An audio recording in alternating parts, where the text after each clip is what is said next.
introduction. All right. Wonderful. I'm glad that you could join us today. I want to hear, what have you guys learned from your own in negotiating experiences? What's worked? What hasn't worked? And they don't have to be work related. They could be personal as well. Just what are some of the insights that you've gained?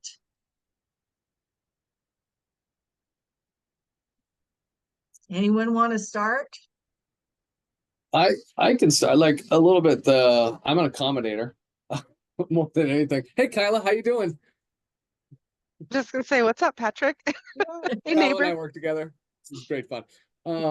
Yeah, and I mean, I'd really like to think I'm a collaborator and all that, but I guess the most success I've had would be more being a little more open and honest about what's going on, and sort of being more to the point instead of sort of like ducking around it. There is a feeling of being not attached to the outcome that's been really helpful. So realizing where I'm attached is where I get in trouble.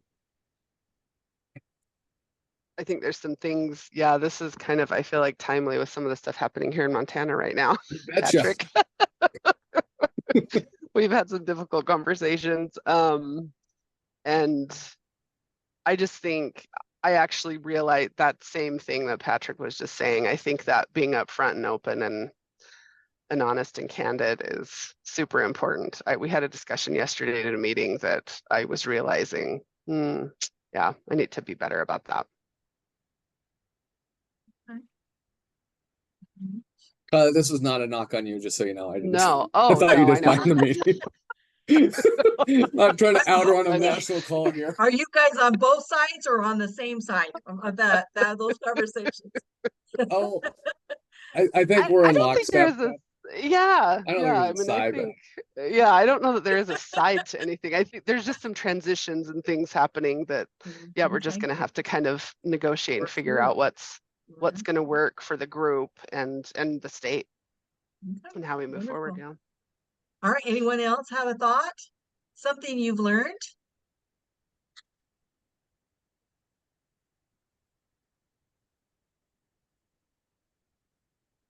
Oh, I see you talking, Toy. Is that Toy?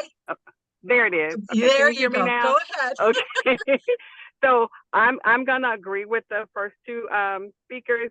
I try to be a collaborator, but sometimes you gotta kind of like, okay, because we're having some difficult times right now. We've had a lot of transition with us. So trying to hear everyone out and trying to bring that all together is what I've been trying to do with our office. It works for the most part, but sometimes we have some people that just, kind of just want it their way. So just being able to hear them out and still trying to meet everyone in the middle where it's what's best for the agency and not what's best for an individual. So that's kind of what it's been working thus far. But like I said, we're in a transition with some new employees. So trying to bring them in and get them on the same page that everyone currently is on. Okay. Thank you. Mm-hmm. Any other thoughts?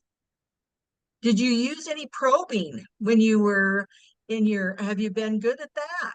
Is that something you have been successful in?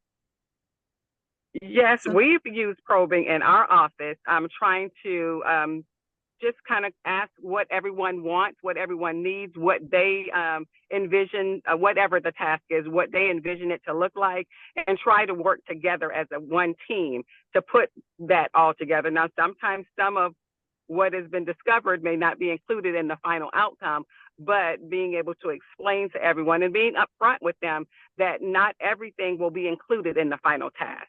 But we will try our best to include everyone, because that's the reason why we ask everyone their opinion and what they envision this to look like, so that we can try to make it across the board, where, like I said, it's not just pleasing one individual, but what's best for the agency itself.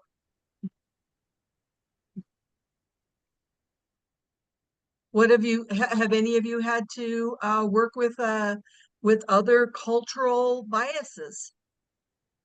Do you recognize your own?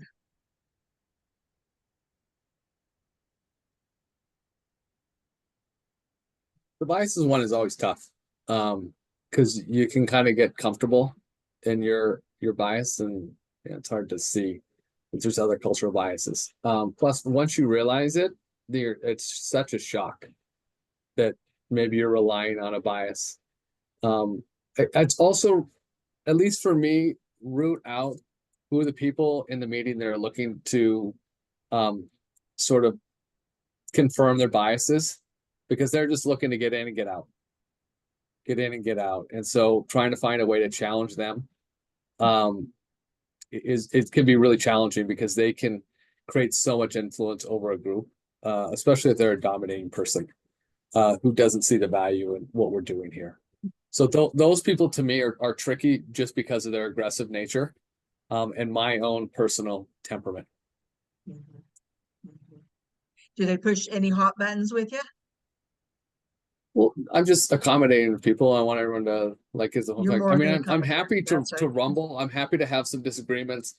Like that's really good to form a group early in the beginning and things, and kind of push people. But I've just found that particularly with the confirmation bias, that one is really difficult to get them off their high horse.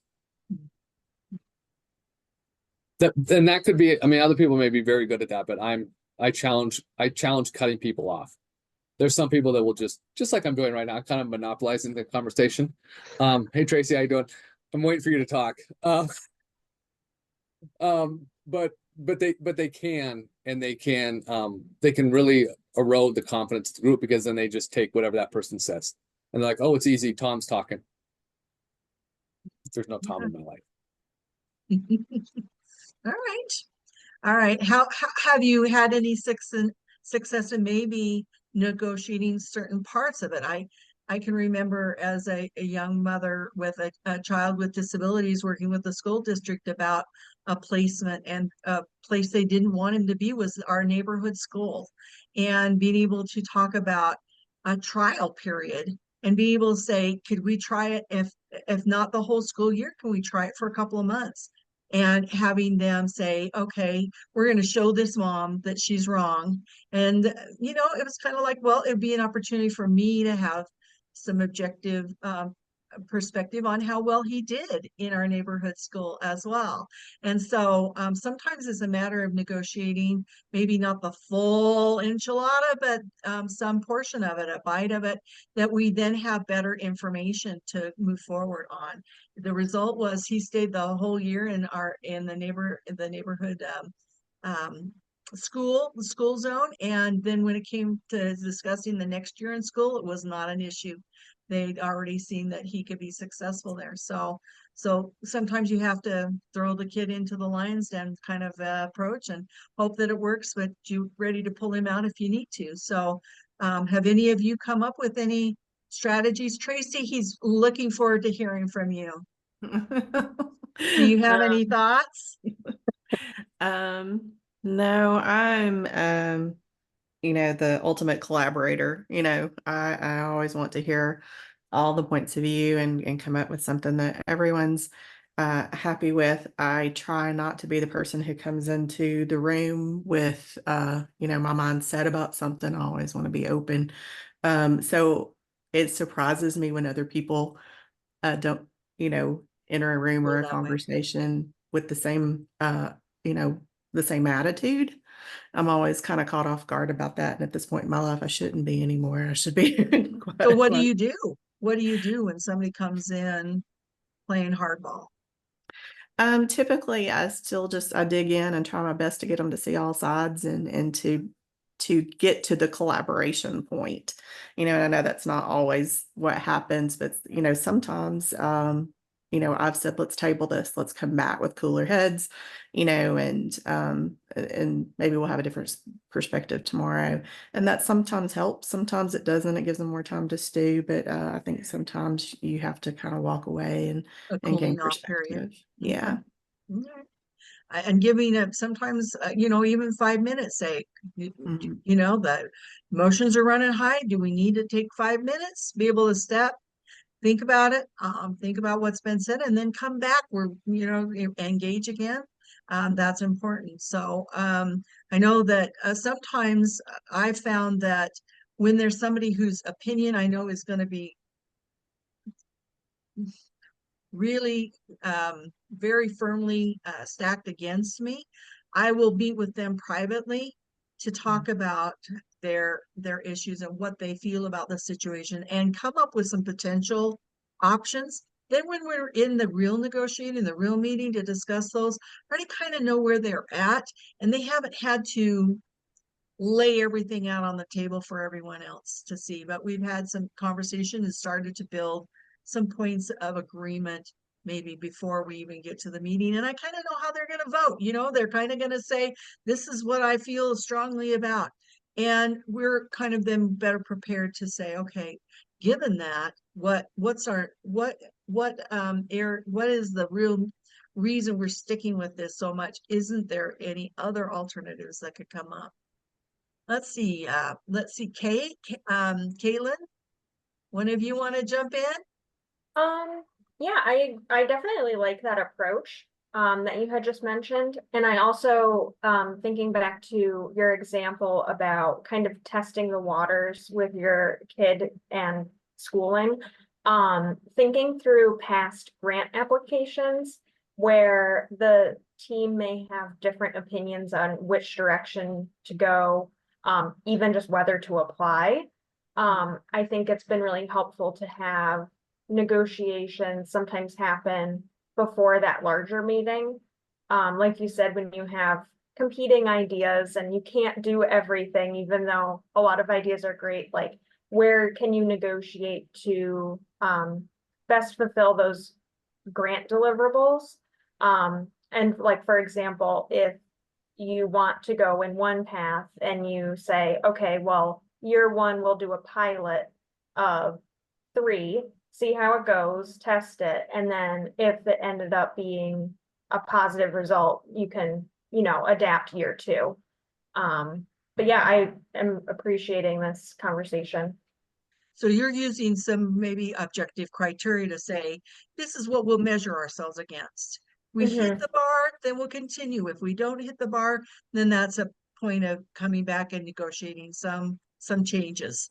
And I think that sounds like a great way to go in and that's the flexibility that you want to have in your negotiations so that you can give others, a chance to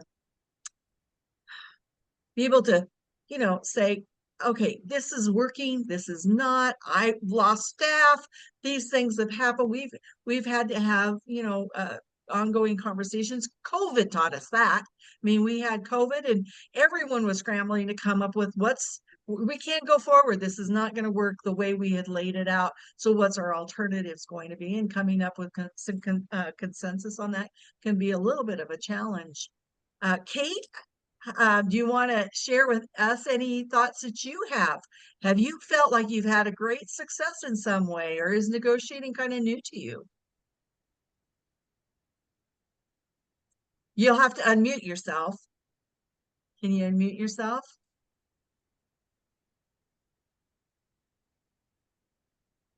So I identify myself as a collaborator. I try to be to find that mutual interest and mutual respect, and from there, that mutual trust will kind of build up. And the way I approach things, I do my homework beforehand, and I do a little bit research. So what I will propose, so I have a research backup.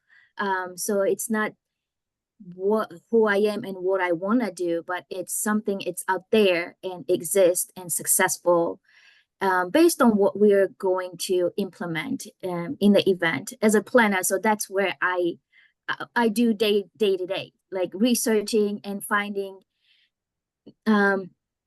what they call evidence-informed or evidence-based programs. So there are some ways sometimes the bias will come across. And in that case, I try to be receptive of what people share and acknowledge their point of view. And make sure that they've been heard. So their, you know, their suggestions, recommendation were not obsolete. So in that case, I would say I like that, you know, that point of view. And I would say I like the way you think. And I would say, I wonder if we do this A and B or C, you know, so that way kind of people are more, I found them to be more open and it worked. So I don't know. That's important. Well, it sounds like you do a lot of research and you want to get some evidence that will help you even just to begin the conversation. It sounds like you're saying, here's what I've learned about a certain approach or whatever. I can remember when my son was with multiple disabilities, was in high school, and I wanted him to be on the computer. He loved being on the computer, and I thought that was a real learning opportunity for him. And so I was encouraging the school to find him in a computer class, a spot in a computer class, rather than in the special education class where he was, where he got 15 minutes a day to play selected games on the computer. And I said, I really want to know a little bit more about him. And they resisted because computer classes, all the kids in the school, all the students needed computer classes. And so my kid with his special needs was considered not as going to benefit as much from that computer class. And so they offered me a web design class for him, which was, HTML coding and all kinds of stuff. It was way beyond his capacities. I said, I'll take it. Let's use this as an opportunity to see if he can just turn on a computer, if he can use a mouse, and if he can use some of the control keys. And by the end of that class, we had some great data on him that led to him being considered employable as an adult because he had computer skills. We would have never got him if I had just left him in a classroom where he got in 15 minutes playing educational games. So that, sometimes you don't know where it's going to go. You got to go on your instinct and take what you can get. Was a huge compromise, but the teacher was willing to work with me on his case to get the data. Can he turn on the computer? Can he use the mouse? Does he know the right click and the left click? I mean, does he know how to operate the computer? And then to show that later on to other decisions that we were making in his case. So sometimes we don't know what we don't know until we try. It's a matter of getting some agreement on what we are going to step forward on. And sometimes it is a big leap of faith to try something and say, gosh, we're devoting time and energy and resources. So appreciate Caitlin's idea of, we will say, maybe we pilot this for a little period of time and be able to say, let's see how it's going and measure it by some criteria that we have agreed upon. So I think that's great. Any other thoughts? As you're thinking about those negotiation opportunities, even the difficult ones, how have you come up with a strategy? What worked, what didn't work? Were you happy with the outcomes? Did you have to find some level of satisfaction? I was sharing the story about the kid who got his Roadster, but it didn't have an engine. He didn't get nothing. He got quite a bit. And so he had something he could either sell to get a car that has an engine, or he has something that eventually he could put an engine in. He got quite a bit of his interest. So any thoughts about that? What did we do to actually get a good outcome? One of the things I was thinking of as everybody was talking was about relationships and knowing people, knowing the groups. I think that makes such a big difference too. And that's so difficult in our post-COVID virtual world. Forming and building those relationships and knowing people's stories, a little bit about them, that can be a big piece of the puzzle that can maybe help in some of those scenarios. Thank you. It looks like they're going to send us back to the main room, so we'll go ahead and close now. I appreciate your comments and your time, and hope that those that are dealing with some challenging negotiations have some success. Thank you. Thank Good seeing everybody.